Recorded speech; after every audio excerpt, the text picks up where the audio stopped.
નમસ્કાર વિદ્યાર્થી મિત્રો, આજના લેક્ચરમાં આપણે ચેપ્ટર નંબર 10 તરંગ પ્રકાશશાસ્ત્રના ઉદાહરણ 10.1 to 10.5 અને 10.7 શીખીશું. તો ઉદાહરણ 10.1, આપણી સાપેક્ષ આકાશગંગાએ કેટલી ઝડપથી ગતિ કરવી જોઈએ કે જેથી 589 નેનોમીટરની સોડિયમ રેખા એ 589.6 નેનોમીટર આગળ દેખાય. તો અહીં આપણે રેડ શિફ્ટ નો ઉપયોગ કરીશું, ડોપલર શિફ્ટ નો ઉપયોગ કરીશું. તો ડોપલર શિફ્ટ નો રેડ શિફ્ટ નું જે સૂત્ર છે v ત્રિજ્યાવર્તી અથવા ન્યુ ત્રિજ્યાવર્તી equal to c times delta lambda upon lambda. તો એના માટે શરૂઆત કરીએ આપણે. Nu lambda equal to c પર t, સમય સાપેક્ષ સૂક્ષ્મ ફેરફાર ને અનુલક્ષીને delta nu by delta t into lambda plus nu times delta lambda upon delta t equal to delta c upon delta t. પણ delta c upon delta t equal two 0, કારણ C એ શૂન્યાવકાશમાં પ્રકાશની ઝડપ છે જે સમય સાથે બદલાતી હોતી નથી, એટલે તેમાં થતો ફેરફાર સમય સાથે એ ઝડપમાં થતો ફેરફાર 0 માટે delta new lambda equal to minus of new times delta lambda. આ સ્ટેપ 0 થઈ જશે, એટલે delta new lambda equal to minus of new delta lambda. તો ન્યુ અને લેમ્ડાના અતિ સૂક્ષ્મ ફેરફારો માટે delta new upon new equal to minus delta lambda upon lambda. હવે ડોપલર શિફ્ટ પરથી delta new upon new equal to minus delta lambda upon lambda equal to minus of nu ત્રિજ્યાવર્તી upon C. એટલે આ સૂત્ર આપણે યાદ રાખીશું. Doppler shift નો દાખલો છે, રેડ શિફ્ટ નો દાખલો છે. તો એ શોધવા માટે ડોપલર શિફ્ટ પરથી minus delta lambda upon lambda equal to minus of nu ત્રિજ્યાવર્તી અપોન સી, આ સૂત્રનો ઉપયોગ કરીશું, જેને આપણે ન્યુ ત્રિજ્યાવર્તી equal to c times delta lambda upon lambda વડે દર્શાવી શકીએ, અને એને રેડ શિફ્ટ કહે છે. એટલે આ રેડ શિફ્ટ સૂચવે છે. આ સૂત્રનો ઉપયોગ કરીને ઉદાહરણ સોલ્વ કરીશું. તો ન્યુ ત્રિજ્યાવર્તી equal to c times delta lambda upon lambda. શૂન્યાવકાશમાં પ્રકાશની ઝડપ 3 × 10⁸ મીટર પર સેકન્ડ. તરંગ લંબાઈમાં થતો ફેરફાર 589 માંથી 589.6 થાય છે, એટલે 589.6 માઇનસ 589 ડિવાઈડ બાય મૂળ તરંગ લંબાઈ 589, સાદુરૂપ આપતા 3 × 10⁸ into 0.6 upon 589.0 equal to 0.003056 into 10⁸, approximately equal to 306 into 10⁻³ metre per second. આ રીતે આકાશગંગા આપણાથી 306 કિલોમીટર પર સેકન્ડ ના વેગથી દૂર જાય છે. એટલે આ ઉદાહરણ 10.1 પણ એમસીક્યુમાં પણ પૂછી શકાય અને 2 માર્ક્સ માટે પણ ખૂબ જ અગત્યનું છે. ફરી એકવાર કહું છું, આવા નાના ઉદાહરણો કે સ્વાધ્યાયના દાખલા જે આવે છે એ તમારે એમસીક્યુ માટે અને 2 માર્ક્સની થિયરીની ઓપ્શનમાં પૂછી શકાય, એટલા માટે તૈયાર રાખવા. ઉદાહરણ 10.2a, જ્યારે એક રંગી પ્રકાશ એ 2 માધ્યમોને છૂટી પાડતી સપાટી પર આપાત થાય છે, ત્યારે પરાવર્તિત અને વક્રીભૂત બંને પ્રકાશની આવૃત્તિ, એટલે કે પ્રકેરિત પ્રકાશની આવૃત્તિ આપાત પ્રકાશની આવૃત્તિ જેટલી સમાન આવૃત્તિ હોય છે. સમજાવો શા માટે? તો આ ઉદાહરણ એ થિયરી આધારિત છે, એટલે પ્રકાશ જે પદાર્થ પર આપાત થાય છે એ પદાર્થના પરમાણુઓને અનુલક્ષીને આપણે આનો જવાબ આપવાનો પ્રયત્ન કરીશું. આપાત પ્રકાશની પદાર્થના પરમાણવિક ઘટકો સાથેની આંતરક્રિયાને કારણે, એટલે કે પ્રકાશ જે પદાર્થ પર આપાત થાય છે એ પદાર્થના પરમાણવિક ઘટકો સાથેની આંતરક્રિયાને કારણે તેનું પરાવર્તન અને વક્રીભવનની ઘટના ઉદ્ભવે છે. તો પરમાણુઓને ડોલક તરીકે આપણે જો વિચારીએ તો બાહ્ય સ્ત્રોતની આવૃત્તિ એ પદાર્થ મેળવે છે, એ પરમાણુ મેળવે છે અને પ્રણોદિત દોલનો કરે છે. આવા વિદ્યુત ભારિત દોલકો દ્વારા ઉત્સર્જાતી આવૃત્તિ અને તેના પર આપાત બાહ્ય સ્ત્રોત એટલે કે પ્રકાશના દોલનોની આવૃત્તિ સમાન હોય છે. તેથી પરાવર્તિત અને વક્રીભૂત બંને પ્રકાશ એટલે કે પ્રકિરિત પ્રકાશની આવૃત્તિ એ આપાત પ્રકાશની આવૃત્તિ જેટલી જ હોય છે. ત્યાર પછી 10.2b જોઈએ. પ્રકાશ જ્યારે પાત્ર માધ્યમમાંથી ઘટ માધ્યમમાં ગતિ કરે છે ત્યારે તેની ઝડપ ઘટે છે. શું ઝડપનો ઘટાડો પ્રકાશ તરંગ દ્વારા લઈ જવાતી ઉર્જામાં ઘટાડો સૂચવે છે? તો અહીં આપણે ઉર્જાના સંદર્ભમાં જવાબ આપીશું કે તરંગ દ્વારા ઉત્સર્જિત ઉર્જા એ ઝડપ પર આધારિત નથી પણ કંપવિસ્તાર પર આધાર રાખે છે. તરંગ દ્વારા ઉત્સર્જિત ઉર્જા એ તરંગના કંપવિસ્તાર પર આધાર રાખે છે, નહીં કે તરંગની ઝડપ પર.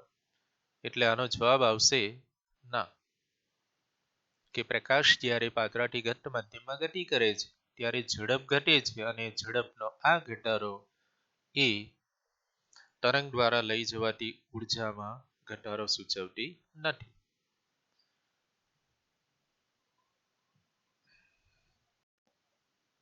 અને 10.2c પ્રકાશના તરંગ સ્વરૂપમાં પ્રકાશની તીવ્રતા તરંગના કંપવિસ્તારના વર્ગ પરથી નક્કી કરવામાં આવે છે. પ્રકાશના ફોટોન સ્વરૂપમાં તીવ્રતા શાનાથી નક્કી થાય છે? કે તરંગ સ્વરૂપમાં તીવ્રતા એ કંપવિસ્તાર પર આધાર રાખે છે, એટલે કંપવિસ્તારના વર્ગ પરથી નક્કી થાય છે. તીવ્રતા કંપવિસ્તારના વર્ગના સમપ્રમાણમાં હોય છે. જ્યારે પ્રકાશનું જે ફોટોન સ્વરૂપ છે એમાં તીવ્રતા શેના દ્વારા નક્કી થાય છે? તો આપેલ આવૃત્તિ માટે ફોટોન પરિકલ્પનામાં પ્રકાશની તીવ્રતા એ એકમ સમયમાં એકમ આડછેદમાંથી પસાર થતા ફોટોનની સંખ્યા પરથી નક્કી થાય છે. એટલે કે પ્રકાશના ફોટોનવાદ અનુસાર જો એકમ ક્ષેત્રફળવાળી સપાટી પર એકમ સમયમાં n ફોટોન આપાત થતા હોય તો પ્રકાશની તીવ્રતા I બરાબર nhf અથવા nh ન્યુ ફ્રીક્વન્સી માટે I બરાબર nh ન્યુ, જ્યાં n આપાત ફોટોનની સંખ્યા, h પ્લાન્ક અચળાંક અને ન્યુ આવૃત્તિ છે, જ્યાં h ન્યુ એક ફોટોનની ઉર્જા અને ન્યુ એ આવૃત્તિ છે. આ રીતે પ્રકાશના ફોટોન સ્વરૂપમાં તીવ્રતા એ એકમ ક્ષેત્રફળવાળી સપાટી પર તેના પર આપાત થતા ફોટોનની સંખ્યા પરથી નક્કી થાય છે.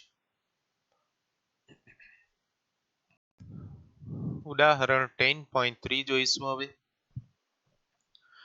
2 માર્ક્સમાંથી પરીક્ષાની દ્રષ્ટિએ ખૂબ જ અગત્યનું MCQમાં પણ પૂછાય એવું છે. તો આવા નાના ઉદાહરણો આપણે બરાબર તૈયાર રાખ્યું છે. જોઈએ રકમ. 2 સ્લીટો વચ્ચેનું અંતર સ્મોલ d 1 મિલીમીટર અને સ્લીટથી પડદા સુધીનું અંતર 1 મીટર દૂર રાખવામાં આવેલ છે. જ્યારે 500 નેનોમીટર તરંગ લંબાઈનો બ્લુ ગ્રીન પ્રકાશ વાપરવામાં આવે ત્યારે સલાખાઓ વચ્ચેનું અંતર કેટલું હશે? થોડો દાખલો ખૂબ જ સરળ છે. અહીં આપેલ મૂલ્યોમાં સ્લીટથી પડદા સુધીનું અંતર 1 મીટર, 2 સ્લીટ વચ્ચેનું અંતર સ્મોલ d 1 મિલીમીટર એટલે 10⁻³ મીટર અને તરંગ લંબાઈ લેમ્બડા 500 નેનોમીટર એટલે 5 × 10⁻⁷ મીટર. તો 2 ક્રમિક પ્રકાશિત સલાખા વચ્ચેનું અંતર 2 ક્રમિક પ્રકાશિત સલાખા વચ્ચેનું અંતર બીટા બરાબર લેમડા ડી અપોન ડી મૂલ્ય મૂકી દઈએ 500 10⁻⁻7 ઇન્ટુ ડી બરાબર 1 અને સ્મોલ ડી 10⁻³ સાદુરૂપ આપતા બીટાનું મૂલ્ય 5 ઇન્ટુ 10⁻³ ઉપર જશે એટલે 2 + 3 5 -7 એટલે 2 તો બીટાનું મૂલ્ય 0.5 ઇન્ટુ 10⁻³ એટલે 0.5 મિલીમીટર મળે છે. આ રીતે ખૂબ જ સરળ છે. આવા નાના અમસ્તા જે ઉદાહરણ કે દાખલા આ સ્વાધ્યાયના દાખલા હોય એ એમસીક્યુ અને 2 માર્ક્સ માટે તમારે તૈયાર રાખવાનું. ઉદાહરણ 10.4 આ પણ થિયરી આધારિત હોવાથી એના આન્સર પણ આપણે થિયરીના કન્સેપ્ટ પરથી આપવાનો પ્રયત્ન કરીશું. નીચે દર્શાવેલ ક્રિયાને કારણે યંગના બે સ્લિટના પ્રયોગમાં વ્યતિકરણ સલાખાઓ પર શું અસર થશે? પહેલો, સ્લિટ ધરાવતા સમતલથી પડદાને દૂર ખસેડવામાં આવે ત્યારે વ્યતિકરણ સલાખા પર શું અસર થાય? અને આપેલ પ્રકાશ ઉદ્ગમને બદલીને બીજો તેનાથી નાની તરંગલંબાઈ ધરાવતો એકરંગી પ્રકાશ ઉદ્ગમ લેવામાં આવે તો એ કિસ્સામાં પણ વ્યતિકરણ સલાખા પર શી અસર થશે? એ બંનેનો જવાબ આપણે આપીશું. આ બંને કિસ્સામાં જે સ્પષ્ટ રૂપે આપેલ છે તે સિવાયના બધા પ્રાચલોને અચલ લો. એટલે જે સ્પષ્ટ રૂપે આપણને પ્રાચલ આપી દીધા છે તે સિવાયના સૂત્રમાં આવતા બીજા પ્રાચલને આપણે અચળ ગણી લઈશું. શરૂઆત કરીએ. પહેલા, સ્લિટ ધરાવતા સમતલથી પડદાને દૂર ખસેડવામાં આવે. યંગના બે સ્લિટના પ્રયોગમાં સ્લિટ ધરાવતા સમતલથી પડદાને એટલે કેપિટલ ડી પડદાને દૂર ખસેડવામાં આવે તે સ્થિતિમાં વ્યતિકરણ સલાખા પર શી અસર થશે? તો બે ક્રમિક સલાખા વચ્ચેનું અંતર beta equal to lambda D upon D માં લેમડા તરંગલંબાઈ, ડી સ્લિટથી પડદા સુધીનું અંતર, સ્મોલ ડી સ્લિટની પહોળાઈ એટલે અહીં લેમડા બાય ડી આપી દીધો છે આપણને. સ્લિટ ધરાવતા સમતલથી પડદાને દૂર ખસેડવામાં આવે એટલે કેપિટલ ડી આપી દીધો છે તો ટી સિવાયની રાશિ લેમડા બાય ડી આપણે અચલ લઈશું. એટલે કે બીટા બરાબર લેમડા ડી અપોન ડી માં કોણીય સ્થાનાંતર લેમડા બાય ડી અચળ રહેશે. માટે બી પ્રપોઝનલ ટુ ડી. આમ બે સ્લિટોથી પડદા વચ્ચેનું અંતર કેપિટલ ડી વધતા બે ક્રમિક સલાખા વચ્ચેનું અંતર બીટા પણ વધે છે. એટલે કે બે ક્રમિક સલાખાઓ વચ્ચેનું અંતર બે સ્લિટોથી પડદા વચ્ચેના અંતરના સમપ્રમાણમાં વધે છે. સ્લિટથી પડદાના અંતરના સમપ્રમાણમાં બે ક્રમિક સલાખાઓ વચ્ચેનું અંતર બદલાશે. ત્યાર પછી બીજું જોઈએ કે આપેલ પ્રકાશ ઉદ્ગમને બદલીને બીજો નાની તરંગ લંબાઈ ધરાવતો પ્રકાશ ઉદ્ગમ લેવામાં આવે એટલે નાની તરંગ મીન્સ કે અહીં તરંગ લંબાઈ લેમડા બદલાય છે તો ટી સિવાયની રાશિ ડી બાય ડી અચળ થશે. એટલે બે ક્રમિક સલાખાઓ વચ્ચેનું અંતર beta equal to lambda capital D upon small D માં લેમડા બાય ડી એ કોણીય અંતર છે અને ડી અચળ છે. હવે લેમડા બાય ડી માં લેમડા ઘટતા કોણીય અંતર ઘટે છે તેથી બે ક્રમિક સલાખાઓ વચ્ચેનું રેખીય અંતર બીટા પણ ઘટે છે. ટૂંકમાં બીજાનો જવાબ શું આવશે કે તરંગ લંબાઈ લેમડાથી ઘટાડીને એનાથી નાની તરંગ લંબાઈ લેવામાં આવે તો લેમડા ઘટતા બે ક્રમિક સલાખા વચ્ચેનું રેખીય અંતર બીટા ઘટે છે. એ જ ઉદાહરણ 10.4 નો હવે સી અને ડી વિભાગ જોઈશું આપણે કે સી વિભાગમાં બે સ્લિટ વચ્ચેનું અંતર વધારવામાં આવે. બે સ્લિટ વચ્ચેનું અંતર એટલે સ્મોલ ડી વધારવામાં આવે એટલે બીટા બરાબર lambda capital D upon small D માં સ્મોલ ડી બદલાય છે એટલે લેમડા અને ડી તો અચળ જ રહેશે તો લેમડા અને ડી અચળ રાખી માત્ર સ્મોલ ડી વધારવામાં આવે છે, એટલે બીટા પ્રપોઝનલ ટુ 1/d અનુસાર બે ક્રમિક સલાખાઓ વચ્ચેનું અંતર સ્મોલ ડી ઘટે છે. બે ક્રમિક સલાખાઓ વચ્ચેનું અંતર એ ઘટે છે.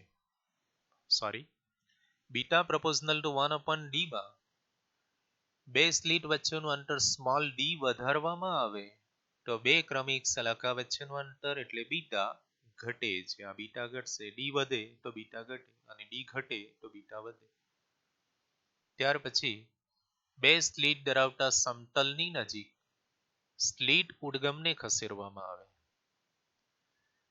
તો ધારી લઈએ આપણે, ધારો કે ઉદ્ગમનું માપ સ્મોલ એસ એટલે પ્રકાશ ઉદ્ગમ નું માપ સ્મોલ એસ અને બે સ્લિટ ધરાવતું સમતલ તેનું અંતર ધારો કે એસ છે. તો વ્યતિકરણ સલાખા દેખાય તે માટેની આવશ્યક શરત s/s લેસ ધેન લેમ્ડા/d સંતોષાવી જોઈએ. આ શરતનું પાલન થાય તો જ વ્યતિકરણ સલાખાઓ પડદા પર આપણે મેળવી શકીએ.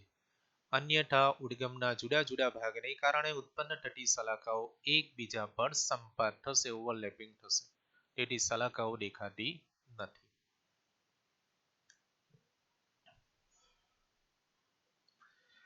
આમ જેમ કેપિટલ એસ ઘટશે તેમ વ્યતિકરણ ભાતની તીક્ષ્ણતા એટલે સ્પષ્ટતા ઘટતી જાય છે.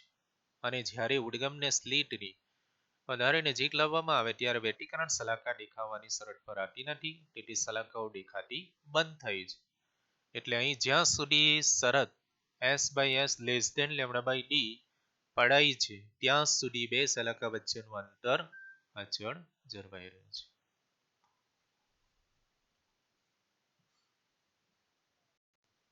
હવે 10.4 E અને F કે ઉદ્ગમ સ્લિટની પહોળાઈ વધારવામાં આવે તો એ સ્થિતિમાં વ્યતિકરણ સલાખા પર શું અસર થશે? ઉદ્ગમ સ્લિટની પહોળાઈ, ધારો કે ઉદ્ગમનું માપ s છે અને બે સ્લિટ ધરાવતા સમતલથી તેનું અંતર કેપિટલ S છે. એટલે જેમ જેમ ઉદ્ગમ સ્લિટની પહોળાઈ વધારતા જઈએ, ઉદ્ગમ સ્લિટની પહોળાઈ વધારતા જઈએ તેમ તેમ વ્યતિકરણ ઓછી સ્પષ્ટ થતી જાય છે. જ્યારે ઉદ્ગમ સ્લિટ એટલી પહોળી થાય કે જેથી s/s less than or equal to લેમ્ડા/d શરતનું પાલન થાય ત્યારે વ્યતિકરણ ભાત દેખાવાની બંધ થઈ જાય છે. ત્યાર પછી એક રંગી પ્રકાશ ઉદ્ગમને બદલે સફેદ પ્રકાશ લેવામાં આવે તો વ્યતિકરણ સલાખા પર સી અસર થાય. તો સફેદ પ્રકાશની જુદા જુદા ઘટક રંગના કારણે 7 કલર્સ રાના પીલી વાનિજા ને કારણે મળતી વ્યતિકરણ ભાતો એકબીજા પર સંપાત થાય છે. જુદા જુદા રંગોને કારણે મળતી મધ્યસ્થ પ્રકાશિત સલાખાઓ એક જ સ્થાને મળે છે, જેથી મધ્યસ્થ સલાખા સફેદ દેખાય છે.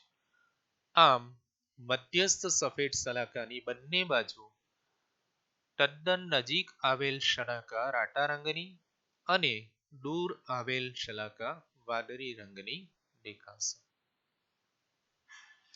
અમુક સલાખાઓ પછી સલાખાની ભાત સ્પષ્ટ દેખાતી નથી.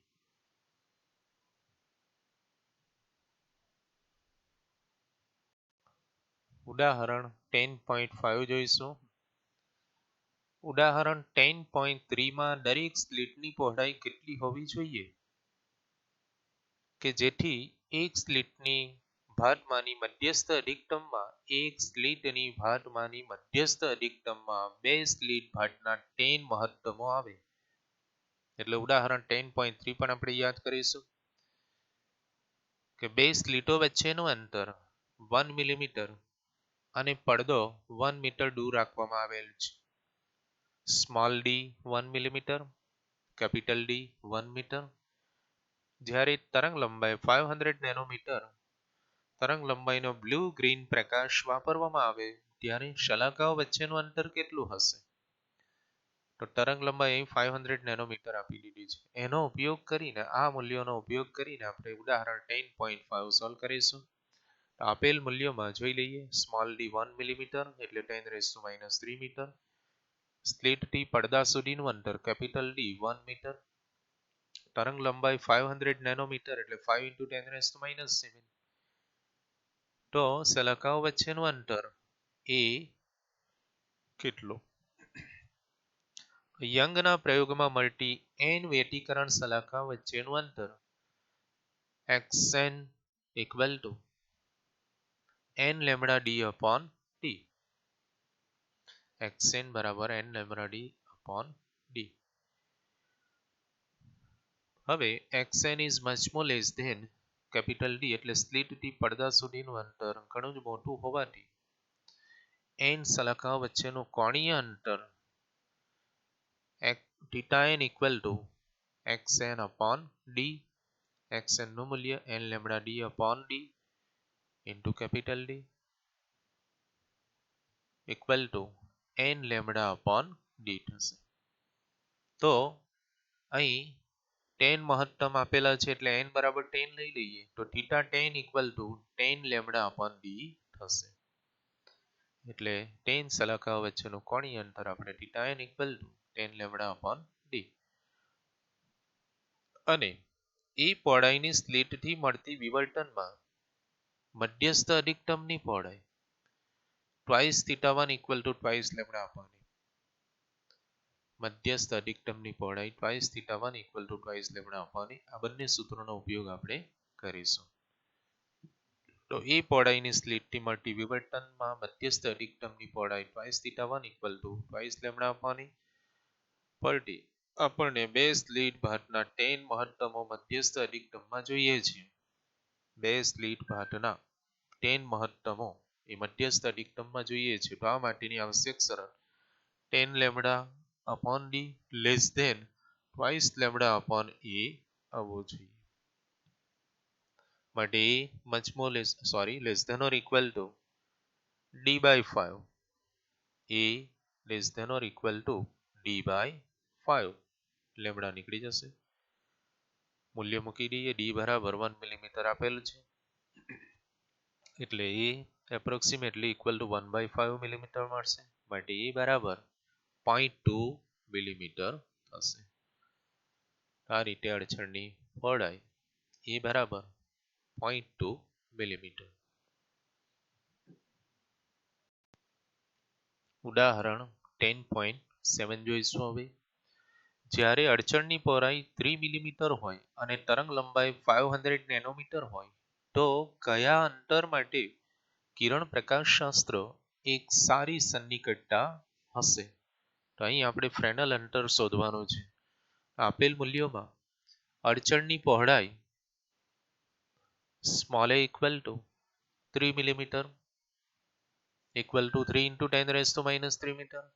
તરંગ લંબાઈ લેમ્બડા 500 નેનોમીટર = 5 × 10⁻⁷ મીટર. તો ફ્રેનલ લંબાઈ અથવા ફ્રેનલ અંતર ZF = a²/λ સૂત્રનો ઉપયોગ કરીશું. ફ્રેનલ લંબાઈ ZF = a²/λ યાદ રાખીશું. માં a બરાબર 3 × 10⁻³ upon 5 × 10⁻⁷. ગણતરી કરતા 3² 9 × 10⁻⁶ upon 5 × 10⁻⁷. એ થશે 18 મીટર. આ રીતે ફ્રેનલ અંતર મળે છે આપણને ZF = 18 મીટર. તો એના પરથી આપણે કહી શકીએ કે જ્યારે તરંગો ઘણા મીટર લાંબા હોય ત્યારે નાના અડચણ માટે વિવર્તનને કારણે થતો ફેલાવો અવગણી શકાય. આમ ઘણી સામાન્ય પરિસ્થિતિઓમાં કિરણ પ્રકાશશાસ્ત્ર લાગુ પાડી શકાય છે.